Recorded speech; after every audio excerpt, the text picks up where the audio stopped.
what is the Oilers cap picture like now?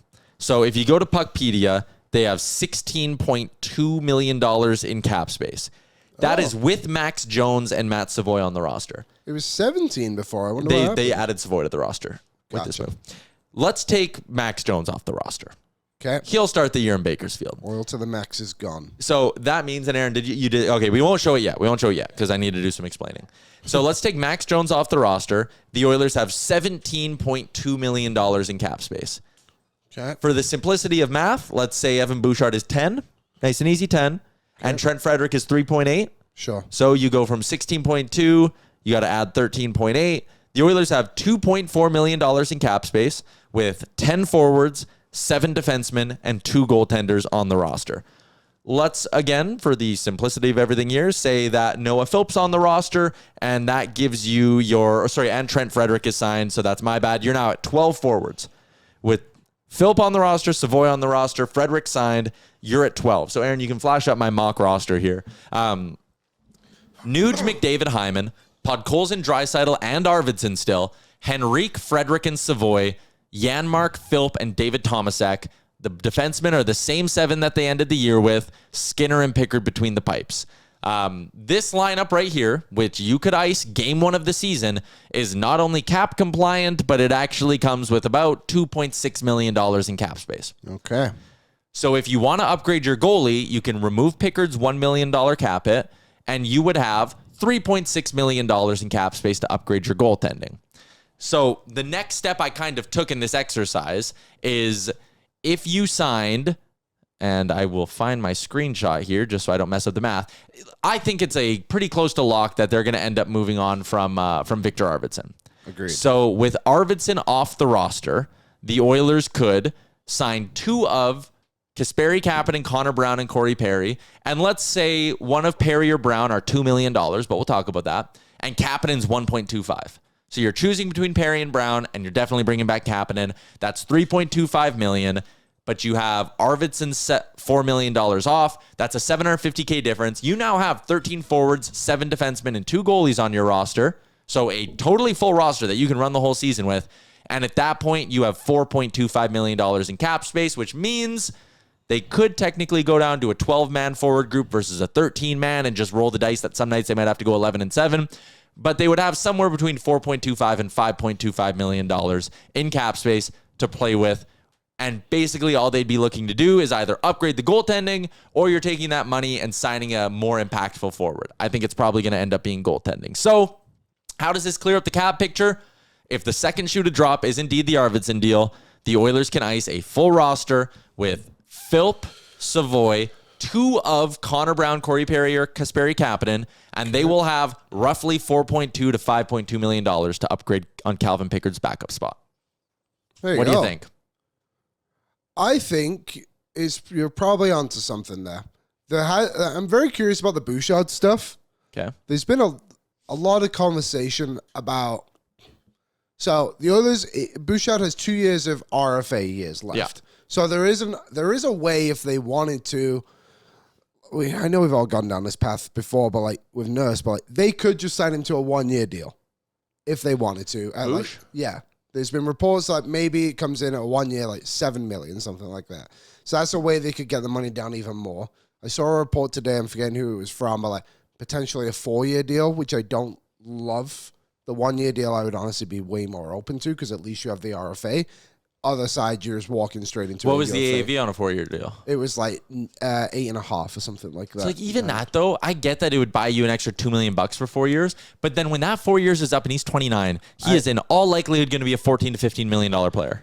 I agree, but that's kind of what was coming out. You could save money. It's a way to save money. It was LeBron. You go 1 year or 8 years with Bouch. 1 year is such a bad idea. Can't go in the middle. I don't love 1 year, but I understand it too. Of like, okay, we need to go out and get, like we talked about the top 6 forward, for example. Like we want to get him right off the bat, and we get Ehlers or something. But his ARB case is so good that a 1 year deal is probably $8 to $9 million. Maybe, but that was just kind of what the conversation was. I would go full 8 years, and I think you just suck it up and take the 10 because it's going to benefit you down the road. That we all saw with Draisaitl. Yep. You don't want to get in a hole like you did with Nurse. That was it, yeah. Yeah. But I think Arvidsson, you're right, is the next piece to go. And based on what we just saw for Kane, I bet you're getting a third or maybe even better for Victor Arvidsson. I think you get better. He's less money. He's younger. You might get a second-round pick for him. I think a third. Early third? I think you could get 2 picks for him, maybe get like a third and a fifth. Okay, yeah, that's Something fair. like that. I could subscribe to that. Ryan says can't do 1 year because McDavid's up next year.